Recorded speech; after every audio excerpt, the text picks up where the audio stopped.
Selamat malam teman-teman. Assalamualaikum warahmatullahi wabarakatuh. Shalom Om Swastiastu.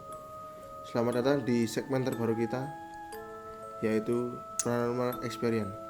Di sini saya sudah bersama dengan salah satu narasumber. Boleh memperkenalkan diri? Perkenalkan, nama saya Gufron Faris Ardani. Saya dari channel YouTube Cildabs. Jangan lupa follow, subscribe dan juga ditonton ya. Gitu. Banyak channel-channel kegoblokan di sana.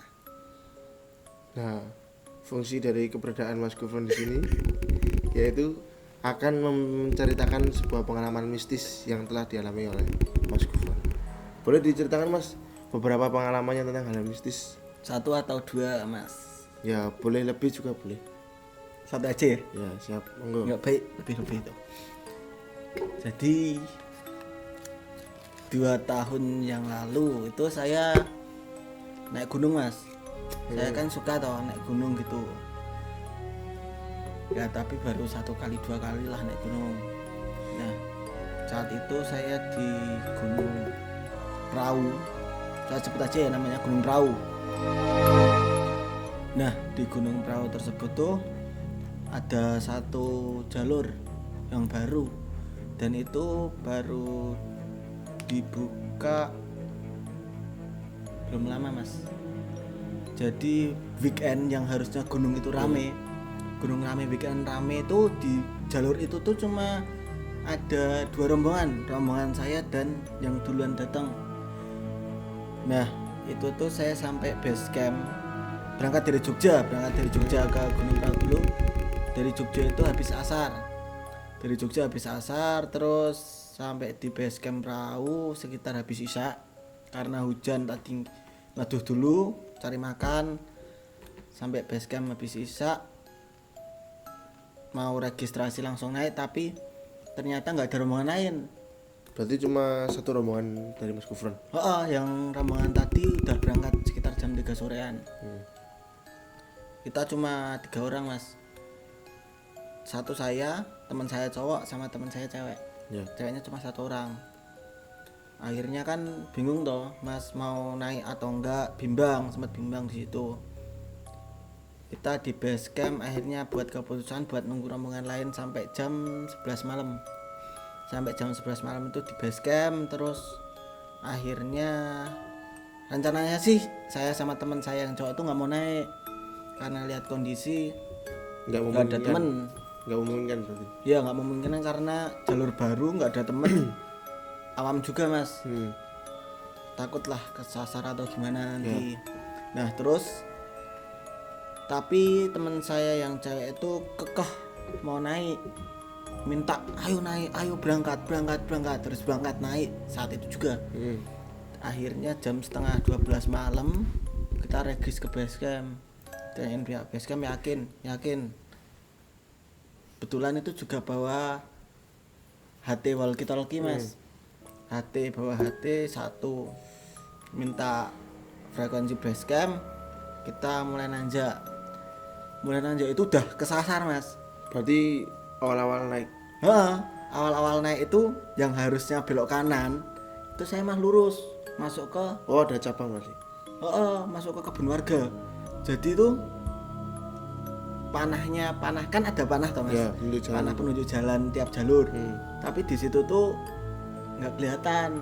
Udah malam nggak kelihatan, cuma bawa 1 senter. 1 senter nggak bawa headlamp. Jangan dicontoh ya buat teman-teman pendaki. Terus nah tadi itu toh, Mas, akhirnya pihak base camp jemput kami dan ketemulah jalan yang benar, Mas.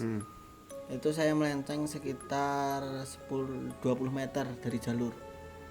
Ya masih di kebun warga, Mas. Berarti itu masih di bawah?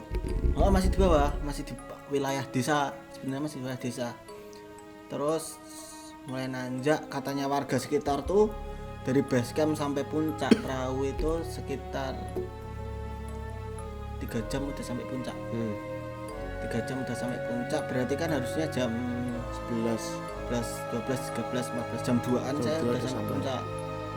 Akhirnya naik itu cuaca dingin, kabut turun. Baru sampai pos 1 tuh ada namanya Grojogan Gamelan. Nah, di Grojogan Gamelan itu saya kurang tahu mitosnya seperti apa, tapi suasananya mencekam, Mas. Sepi banget. Nah, dari Grojogan Gamelan nanti itu di pos 1 kita mau lanjut ke pos 2. Kan di map itu di peta, katakan peta gitu kan, cuma bentar dikit lewatin beberapa terowongan, 2 kalau nggak 3 terowongan. Terowongan apa itu? Terowongannya itu dari Buatan. saya kurang tahu Mas, buatan atau alami. Terowongan pohon. Kayak pohon Kayak gitu. pohon ilalang. Kalau pohon ilalang. Ya. Tapi batangnya Mas. Heeh. Jadi dibikin terowongan gini terowongannya nanti yang terakhir itu 1 kilometer kalau nggak salah panjangnya.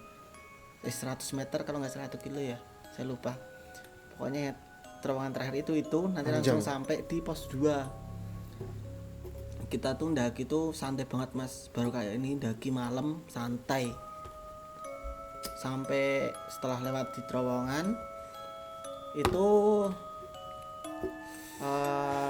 teman saya tidur di jalan, mereka berdua Tidur di jalan? tidur beneran, tidur Tapi jalan.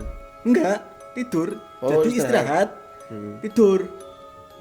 Saya yang masih melek, terus teman saya yang cowok itu melek bilang suruh nyariin lokasi buat diriin tenda.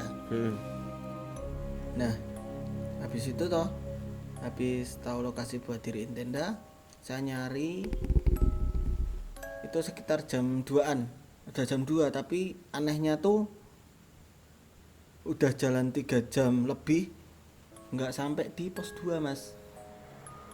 Nah itu nanti ketawanya kalau udah pagi. Itu kan saya nyari tenda. Udah Nyari tempat loh. nyari tempat. Bangun diriin tendanya tuh di bawah pohon besar banget Mas. Pohonnya tuh kayak udah puluhan tahun lah. Berarti di situ paling besar. Sini pohon yang paling besar, sini ada pohon lagi. Ada 2 pohon. Nah sini jalurnya nanti ke sini. Akhirnya diriin tenda di bawah pohon ini Mas. Mau nggak mau soalnya yang landai cuma sini. Kasihan ceweknya kan Mas. Udah malam dingin, butuh istirahat. Udah mau nggak mau diriin tenda di situ. Akhirnya diriin tenda.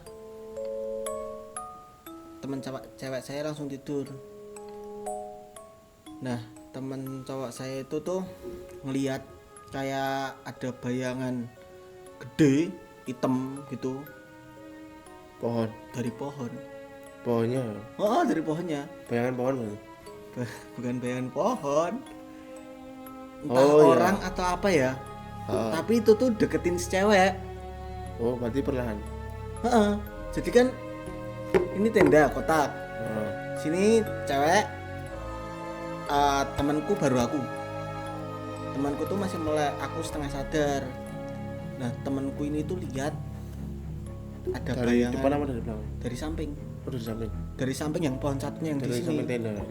Pohon satunya besar, yang satunya tuh kayak deketin si ceweknya itu. Deketin si ceweknya. Akhirnya mau nggak mau harus tidur kan. Doa-doa lah. Apa yang bisa doa ya baca gitu. Nah, terus paginya. Anehnya di sini Mas, paginya. Udah jalan 3 jam, 4 jam. Ini nggak nyampe. Ternyata tuh masih di atas perkebunan warga.